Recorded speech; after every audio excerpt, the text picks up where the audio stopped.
We're back, and today I'm going to teach you how to make one of my favorite recipes, pie. And more specifically, I'm going to show you how to nail that perfect pie dough technique so you can get that flaky, beautiful, tender crust at home any time of the year. Today, I'm going to show you how to make my favorite apple crumb pie.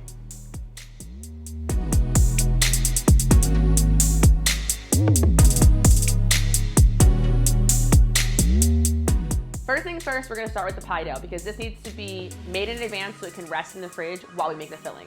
I'm gonna show you today how to make a all butter pie crust. Typically, this is called a pâte brisée in the pastry world, but we're not even gonna get into that because it's just way too technical. In here, I have my all-purpose flour, and to that, I'm going to add kosher salt and granulated sugar. I'm using my hands. You can use a whisk. I think it's pointless to make a mess. It's an unnecessary tool.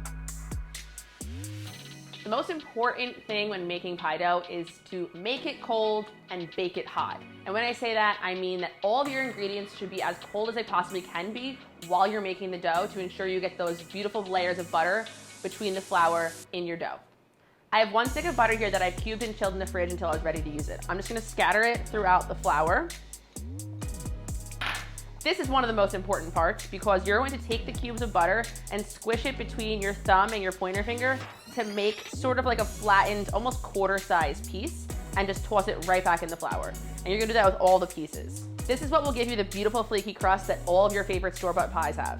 Okay, so now that all of our butter has been incorporated into the flour, it's time to hydrate your dough. And with this, I'm gonna use water. Here I have about 1/3 of a cup of chilled water. I'm not sure if I'm gonna use all of it, but I'd rather have more than I need than less than I need. That way I can just kind of eyeball it by feel. I like to add about half at a time and then toss together to gently hydrate the dough. You don't want to knead the dough because that will eliminate all the beautiful butter pieces that you've created. You just simply want to toss it together to hydrate the flour. As you can see, it's still very dry and very shaggy, so I'm going to add the rest of the water. Sometimes you'll need more water, sometimes you'll need less. It really depends. I feel pretty good about this. And as it sits, it'll continue to hydrate, so don't over water your dough. If I can tell you anything, you take one thing away from this, don't over water your dough. So I know it's ready when I can take the dough, squeeze it together in my hand, and it holds its shape, and this is actually perfect. So we're ready to shape it and chill it in the fridge.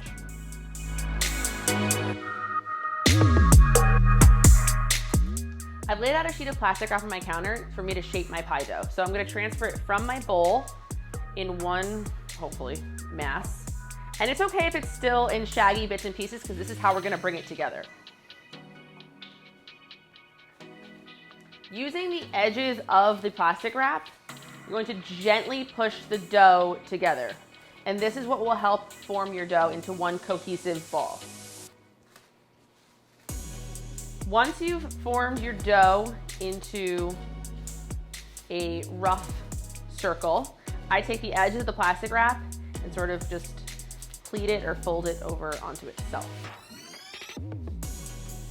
And then from here, flip it over, and this is extremely important to prevent cracks when you roll out your dough in the next step.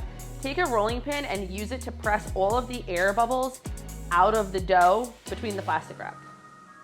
All right, once your dough is shaped and ready to go, you'll be able to see your beautiful layers of butter throughout, and that's how you know you're going to have flaky pie dough, okay? This is the key. Once your pie dough is made, chill it in the fridge for 30 minutes to an hour before you start rolling it out. But if you don't plan on making your pie in the next few days, you could chill this in the freezer for up to 3 months.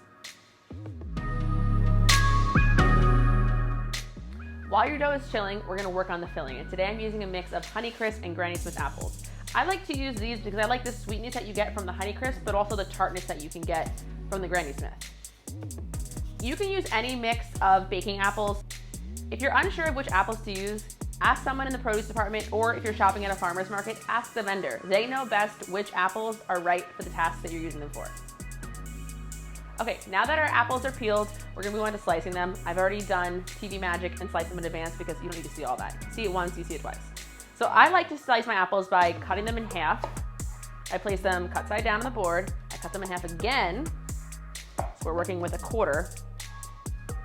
And then for me, the easiest trick to take the core out if you don't have an apple corer is to just take your knife and slice it on a slight bias and it removes super easily. Let's do that with all of my quarters.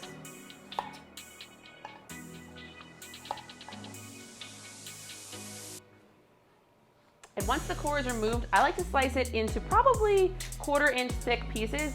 I don't like them to be super small because I feel like then they break down too quickly and it's just kind of like a messy pool of like gross apples. I like some texture in my pie.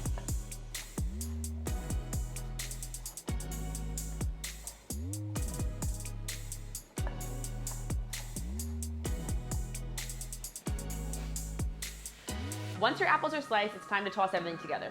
So, to my sliced apples, I'm going to add granulated sugar, flour to help thicken everything up. Let me add some lemon juice.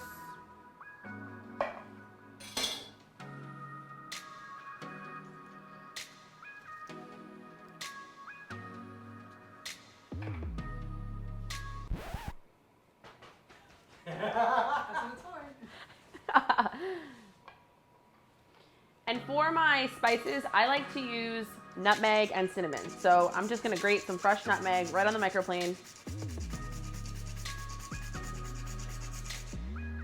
To this, I'm also going to add cinnamon and salt. Now it's the fun part, you toss it all together.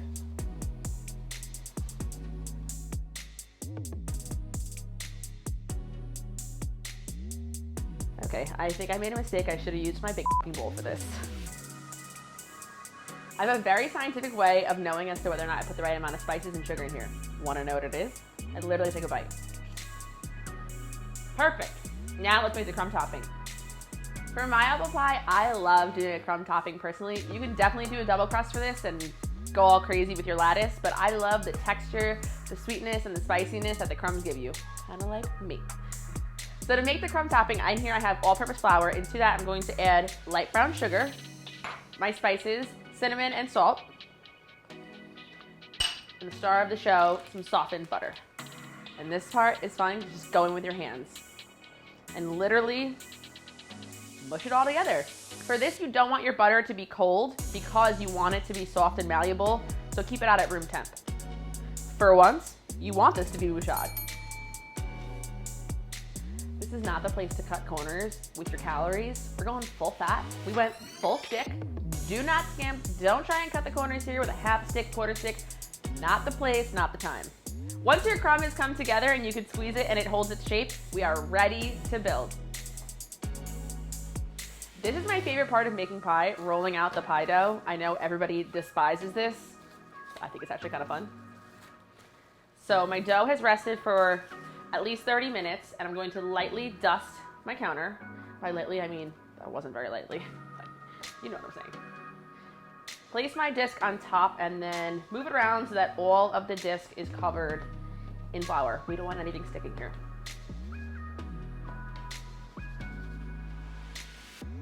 When rolling out your pie dough, you want to consistently be moving the dough around to avoid it sticking to your surface. So I like to work either in a clockwise or counterclockwise motion, starting from the center of the dough, pressing outward, rotate. Press, rotate, press, and rotate.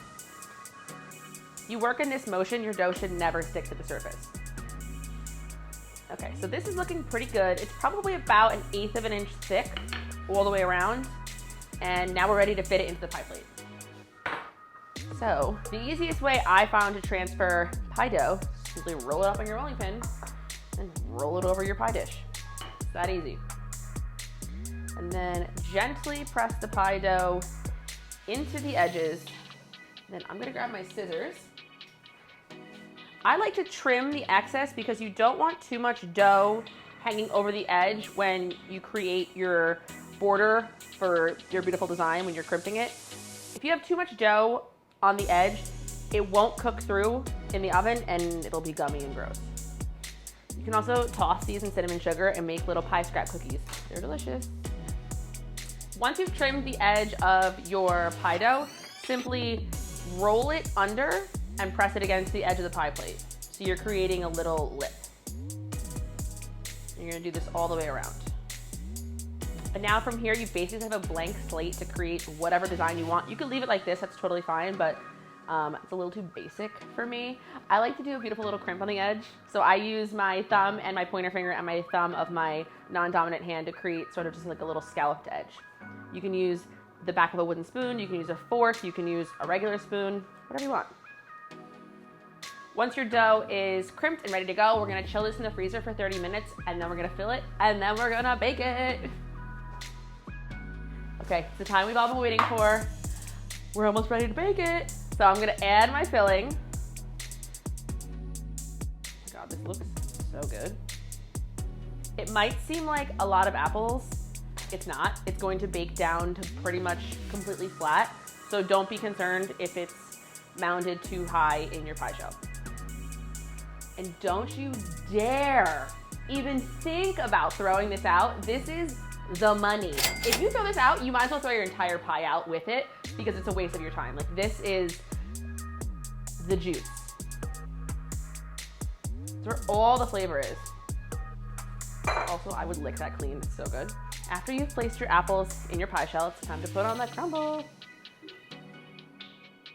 I like bigger pieces of crumb topping on my pie, so I squeeze them together in my hand and then I just kind of break them up and place them sporadically all over the pie.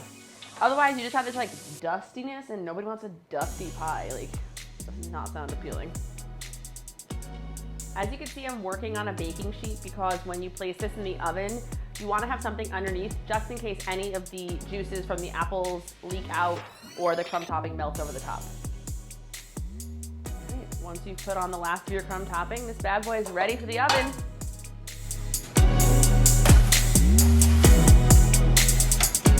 My pie's been out of the oven now for about 2 hours. You want to let it cool completely so the juices have a chance to set.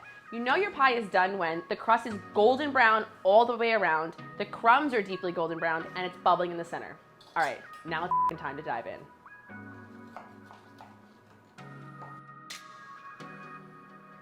Oh my God, would you look at this?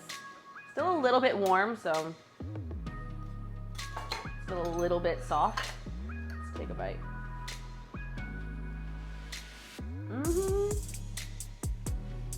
They don't call me the pie bitch for nothing.